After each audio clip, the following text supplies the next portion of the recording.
Barakatah Yahweh, Barakatah Yahabushai, Bahasham, Barakahak Wadash, Barakatum. First and foremost, I want to give all praises, glory, and infinite honors to Yahweh, Bahasham, Yahabushai. Double honors to the apostles and elders of Great Millstone who rule and teach well. In peace and salutations to you sincere Akim out there, pushing this word in truth and sincerity to the four corners of the globe. May you brothers endure until the end. This is the brother Ra'aya coming at you with another lesson, and I'm going to start it off in 2nd Esdras in the Apocrypha, chapter 15, verse 16. For there shall be sedition among men, and sedition means conduct or speech inciting rebellion against a ruling authority or monarch. So what? Civil unrest, civil war, and invading one another. They shall not regard their kings nor princes, and the course of their actions shall stand in their power. And this is dealing with end times prophecy, and there will be civil unrest, many different countries all across the planet, but especially in the United States of America, which, when you look at the political climate out here, everybody is damn near at that point to where they're going to go from throwing words at each other to throwing lead at each other, and then throw in a cost of living crisis, inflation, a deteriorating economic situation, etc., etc. And as it says, they shall not regard their kings nor princes. And your modern day kings and princes are those in the government, like, your mayors, governors, senators, presidents, as well as those that uphold the system, like the police or the military. I'm going to read up in verse 15. For the sword and their destruction draweth nigh, and one people shall stand up and fight against another, playing into that sedition among men. And that one people going into against another, can go into many things. One political group against another, one racial group against another, class warfare, you name it. And swords in their hands. Like I just said, it's going to go from throwing words at each other to throwing lead at each other, because that modern day sword, especially in America, is the gun. And I opened up the video with these verses to preface a clip from Large Man Abroad's YouTube channel titled Guillotine Season is Coming. The real reason living in America is getting harder. And right off the bat, the title has Guillotine Season is Coming in it. Hey, so what should come to mind? Heads rolling.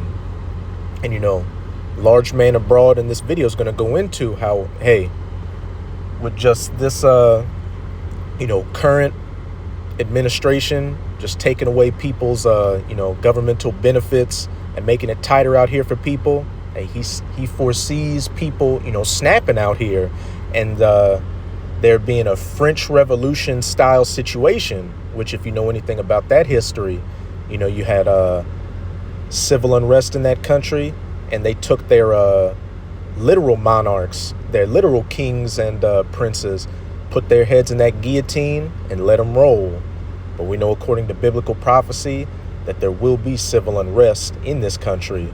And hey, these people are going to come after politicians and anybody else, who's in a position in it.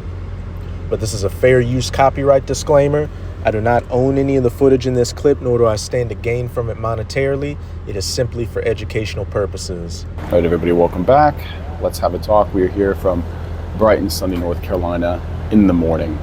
But today's a little more serious. I feel like it's guillotine season is coming in America, because it just feels like the lack of care and consideration for the American people at this point by our politicians is so far beyond the reach of what used to be considered normal in America that it's a concern.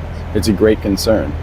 I feel like there's no defense for the weak and elderly. And this is something that, of course, has been an issue for a while in the aim to gut Medicare and social safety net from America.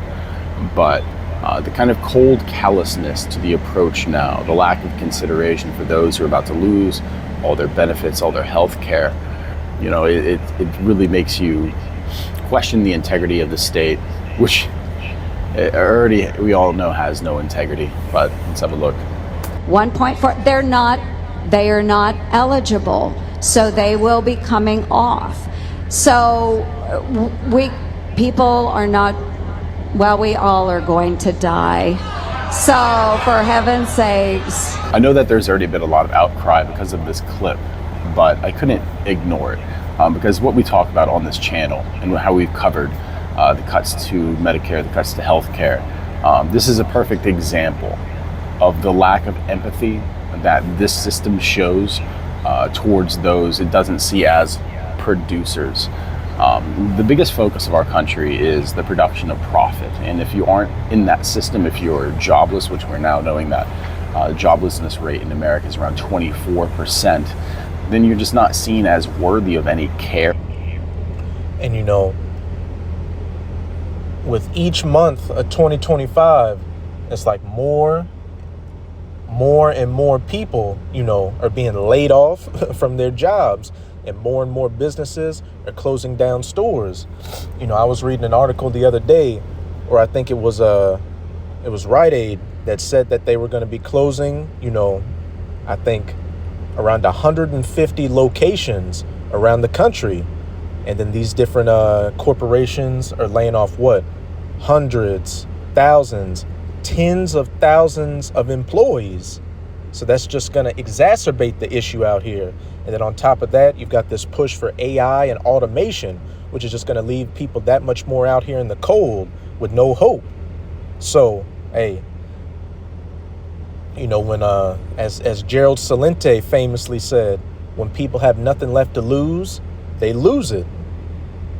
And you got a lot of people that do leech off, government assistance, but at the same time, you've got people that are in dire straits that need it. So when they see clips where politicians are saying, oh, they're going to die, hey, everybody's got to die. Hey, that's just gonna, further ignite that fire in people's, spirits.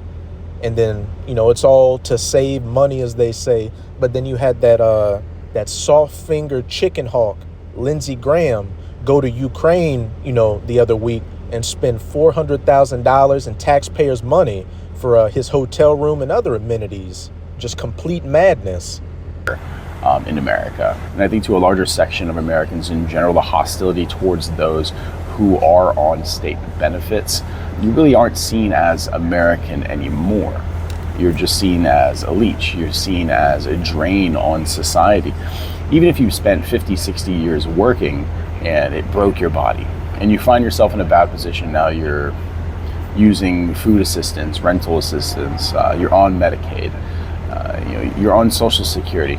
There's still a large number of people in the States who'd say like, well, you should work until you die, essentially. Because like I said, that's the only motive for this state now. And people always talk about 1984 by George Orwell, but there's another very good book he wrote called Animal Farm, which, what Large Man Abroad just said. You got people that work their entire lives, and break their bodies to work, and then what? Now their benefits, they're in a situation where they could lose them. And in that book, Animal Farm, they had different animals on a farm that, represented different people in society. And you had the horse, who, while the other animals wanted to revolt against the pigs who were working with the humans, the pigs and the humans were pretty much the bankers in the story. The horse believed in the system. And he was always like, oh, just work hard and things are eventually going to get better. And, as he kept working hard, his body broke down. And then at the end of the day, when he was of no more use, they killed him and turned him into glue. Is to continue this system of work. That's all it is. America isn't for people anymore. America is simply for corporations. And I think that it's more and more accepted now as the transparency, not just this administration, but the corporate elite, the business elite, and the mask is no longer slipped. It's just been thrown away. It's out in the open, the kind of hate and discontent that our politicians, that our corporate leaders have for normal basic Americans who are just trying to live their lives at this point. Not everyone's in the position where they can have employment-based health insurance, so yeah, they're going to be reliant on Medicare, Medicaid. And with the massive cuts, the layoffs that we're seeing towards other sectors, it's a matter of time before these things are just slowly done away with. The most vulnerable people in this country, there's no one to protect them. There's no one to really voice concern for them anymore. I think there's no voice for protection because it's not in our culture anymore. We're a selfish culture who worships the individual. We don't believe in community. We don't believe in family. So we certainly don't believe in putting ourselves out there to protect the interests and well-being. And hey, that's more end-time prophecy. 2 Timothy 3, start at the top. For in the last days perilous times shall come, where men shall be lovers of themselves, haters, killers, pretty much just narcissists. Everybody's, get it how they live, dog eat dog, which is exactly what we're seeing, especially in America. And what's it saying? Proverbs 29, verse 2, when the wicked are in authority, the people mourn, but when the righteous beareth rule, the people rejoice. And the wicked, Esau, Edom, the so-called white man, is in rulership right now. Hence why you're seeing people in America and globally, mourning. Of people that we are told are lazy, that we are told are just net negatives to the system. We're supposed to protect the elderly. Historically, you protect the elderly in your community. You protect the disabled in your community. You do what you can to lift them up and to make sure that they're well taken care of. But in our system, it's just, we're all going to die sometime. We already know that the cuts to Medicaid are essentially going to cost 21,000 lives per year. And 21,000 lives per year of lives that didn't need to be lost. But I guess we're all just going to die anyway. Like I said, it's this kind of cold, when the wicked beareth rule, the people mourn. Callousness to the approach that brings a reaction and sees such great umbrage in the people. Because you're supposed to feel horrible when you hear something like this. It's supposed to be bad because it is bad. This is the way that bad people think. And yes, I do believe in the dichotomy between good and evil. I do believe in more black and white, although of course I recognize that there's a gray. But as the political divide and the cultural narratives are fractured more and more, it's harder to ignore the injustice that's plain and evident that's being pushed on the American people.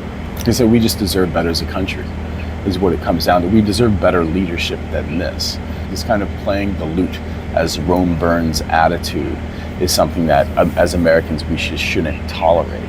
This whole idea we need to tear down the country in order to rebuild it, no matter how many lives it costs, no matter how many livelihoods are taken away from people, putting them in dire situations that you've taken away any way for them to climb back out of. At some point the people have had enough, because this kind of attitude is very normal in the political elite. Those who honestly have lived lives completely disconnected from reality allows them to feel that this kind of sentiment towards their own people that they're meant to lead, that whose lives they're meant to better, exist.